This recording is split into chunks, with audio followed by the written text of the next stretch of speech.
Joining us right now is Kellyanne Conway, special counselor to President Donald Trump. She's on the North Lawn, where I'm sure that vacuum cleaner is going to go by in a little while. He's here. Make a lot of noise. I can hear it in the distance. He's polishing the pebbles. That's all. Well, Kellyanne, the Congressional baseball game was last night. They sold a record number of tickets, I think 25,000. It was so inspiring at the very beginning when everybody was together and everybody went out to second base where Steve Scalise plays. Of course, he's still in the hospital in critical condition. What's your reaction to what happened last night? I was there at the game last night at the beginning, and there was a feeling of unity and healing, and I think that was brought about by our leader, President Donald Trump. He's being a healer-in-chief. He's been just remarkably wonderful to the entire country, calling for unity, praying for those who have been injured, for their full recovery. And I think in the shadow of that, you have people reverting to their hateful rhetoric already again. Just yesterday, I think the unity lasted a hot minute for some leaders. We will continue to disagree on policy and on issues, but I really would ask people to think about the hateful rhetoric. This man, the shooter the other day, didn't hate baseball. He hated Republicans, and his social media feed was a complete anti-Trump, anti-Republican screed. I mean, for those, particularly in the media, who are so obsessed with the president's social media postings, why isn't everybody looking inside a little bit at what they're posting and what they're saying? Because really, nobody's responsible for this shooting except the shooter. There's no question about that. At the same time, you can oppose policies, but it's done with such hateful, charged rhetoric that active resistance becomes armed resistance in the case of this lone gunman. Sure. I mean, Kellyanne, last night was altogether fitting and proper, exactly the type of display we should see. Do you feel like, however, amongst Democratic leaders in this country, enough is being done to say, tone it down, stop it? We can't bring this to the brink. Not that they're encouraging violence. No one's saying they are necessarily, but the rhetoric is so hot. Can they do more? Should they do more? I heard the Republican leaders say it last night in an interview on a different network. You had Leader McConnell and Speaker Ryan saying exactly that, and that they work together every day with their Democratic colleagues. They often disagree. We can't seem to get Democratic votes for very much. We certainly welcome them for all of our policies. But at the same time, you had Leader Pelosi yesterday pointing the finger already. 2 days ago, she said she, quote, prays for, she hopes for the success of Donald Trump's presidency, and yesterday she was pointing fingers again. So I do think some people are unloading their shame and their guilt in a call for toning down the toxicity and the rhetoric. But I did a really clever thing. I went back and looked at exactly what was being discussed on all the TV shows except yours at 7:09 a.m. on Wednesday when this happened, and it's a really curious exercise because as Steve Scalise was fighting for his life and crawling into right field in a trail of blood, you should go back and see what people were saying about the president and the Republicans at that very moment. Of course, they had to break in with the news of this tragedy, and since then there's been some introspection, some quieter, more muted voices toning down the rhetoric.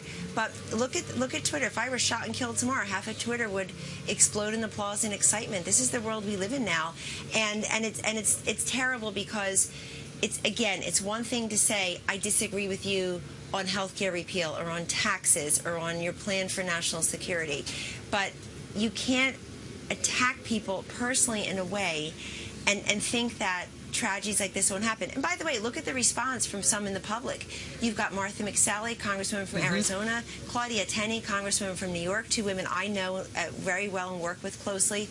They have been directly threatened since this happened, as have others, and that's very concerning to everyone. We don't want to live in a police state because we can't get control of people's rhetoric. But this is a call for leaders to do more and to speak directly to those. But look, this is also the natural byproduct. If you have images of the president being shot in rappers' videos, being assassinated in a production there in New York City, the picture of a severed head. I mean, this is.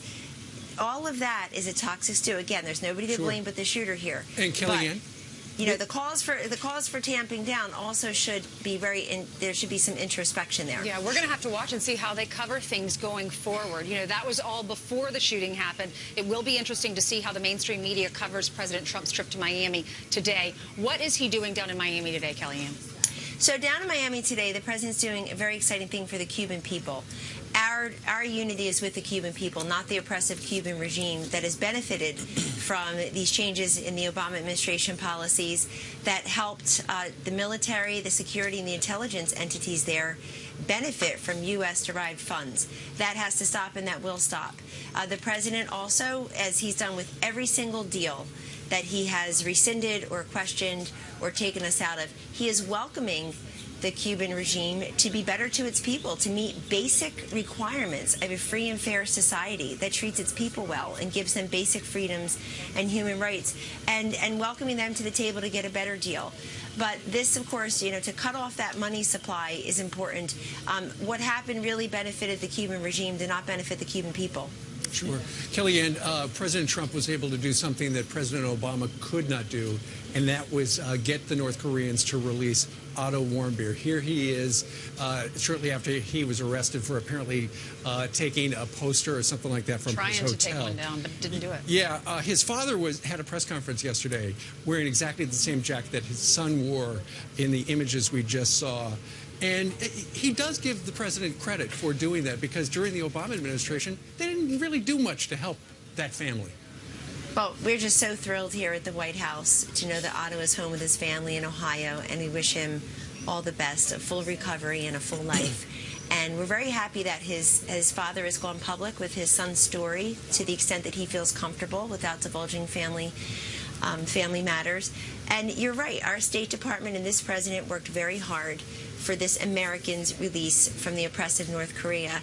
And I noticed yesterday when Nancy Pelosi was asked, did she think the Obama administration had done enough to get Otto's release, she dodged that question. She had an awful lot to say about other people's rhetoric. She had zero to say about whether the Obama administration had done enough. But we know that the Trump administration and our State Department through Secretary Tillerson did plenty in very short order. We've been here for less than 5 months. We're just so happy that this young man is home.